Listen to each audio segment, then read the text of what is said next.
everyone, welcome back to my channel. So this week we're going to be talking about funneling and what funneling is. Now there is a huge difference between funneling and stuffing, and this week we're going to be talking about funneling. Next week we'll be talking about stuffing. Now one caveat to funneling is that you cannot do it whenever you're straddled. The way that we come into our goats and how we handle our goats in the air just doesn't work whenever we are straddling the rope. So funneling is really for girls who just run down the side of the rope. Whenever I work with girls on funneling, you first want to make sure that you have a great flank. So whenever I flank this goat, I want to make sure that I'm not hearing my goat hit. I want to make sure that these legs are hitting parallel to each other. So just like flat. I don't want like both bottom legs hitting flat on the ground. I want them parallel to each other, and I want to make sure that I'm sitting and have great control of my goat. That is how you're going to make sure that whenever you transition into funneling, you're going to have an easy and smooth transition. Now, obviously, whenever we head into funneling, every girl is like, they just lose their brains and like, oh gosh, like they lose everything that we had just learned, for the previous however long we've been working for. Funneling is no different than every other flank. It's just another step to the process and another tool that you're putting in your toolbox.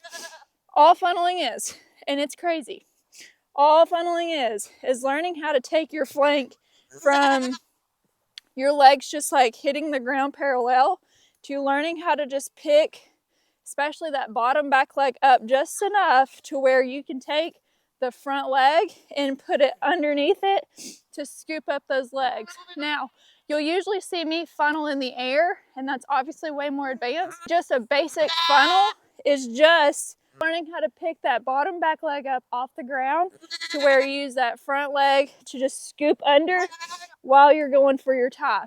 That is it. So how you get there is you have the same flank. The only difference is you are using your inside leg, so like your inner thigh, a lot more. You want to think about, it's truly a funnel, okay? So you know how a funnel starts big and it goes small? That's what we're doing with our goats. Up in the air, once I get my goat flanked, so up here, this is the start. This is the big part of my funnel. And as I go down, I obviously want to bring it closer and smaller, okay? I want to bring those legs in closer.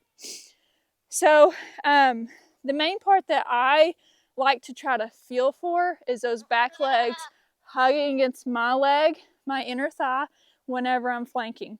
So when I am regular flanking, yes, I pull my inside leg in just a little bit, but whenever I funnel, I'm really hugging around it. Now, I'm not trying to like cram it. I am just hugging a little bit more, and I'm also using my right wrist, and I'm twisting the flank so that those legs roll over flat.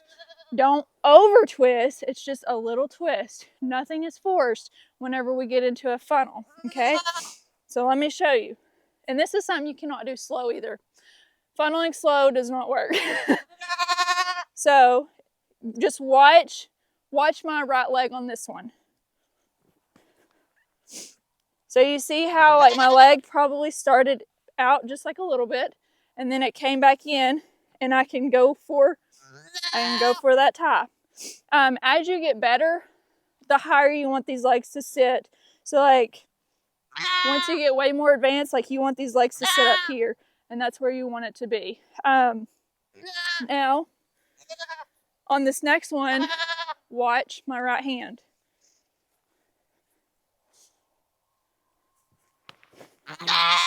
Oh.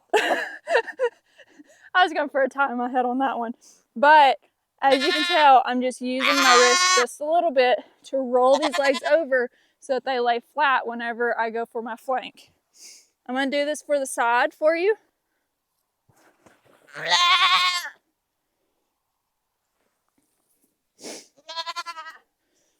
And I'll do it from the back just in case someone just needs a video from that angle.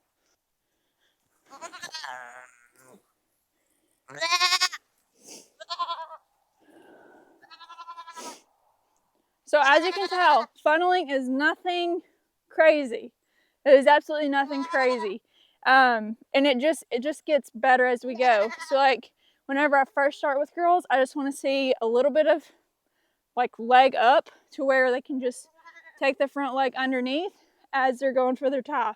And then as they get more confident, I want to see those legs come up higher, higher, and higher until, you know, they can funnel, and then hopefully eventually get to where they're funneling in the air and hopefully going for that first wrap in the air. That's where I got in college, is trying to figure out that part.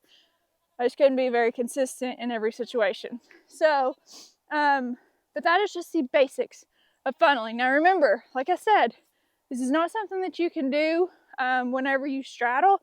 It's only when you run down the side of the rope. But I like funneling. It's super fast for me. And I also feel way more controlled. Like, it's not a you either get it or you don't type of situation. And whenever I hit the ground, I know where my legs are going to be before I hit the ground. Like, I know whether or not I'm going to have to gather. I know whether or not, you know, I'm going to have to like scoop the legs, like whatever the situation may be. I know where those legs are because I'm very in tune with where those legs are on my leg. And just remember, wherever these legs hit, like the goat's legs, wherever they hit on your leg, on your thigh going down, that's where they're going to hit whenever you go down to the ground. So if you only get your flank up to here, well, guess what? Those legs might either be underneath your knee, or, you know, they're just going to be sitting like right there if you don't drop any lower. Make sure you get your goats up high. Don't force anything. Easy up, easy down. One speed the whole way up and down. Get your goats up high so that those legs have enough room to stay up here, and that whenever you hug around them, they stay right there, stay right there, stay right there, and then they sit right there in your face whenever you go for your tie. Okay? If you have any questions about this, let me know. Always send me videos if you need help. Find me on social media to send those videos over to me, and make sure that you subscribe, like, and share this video, and leave a comment below if you have any questions. And let me know also if you need any other information or questions, leave those comments down below. Thank you guys so much for watching, and I'll see y'all next week with another video.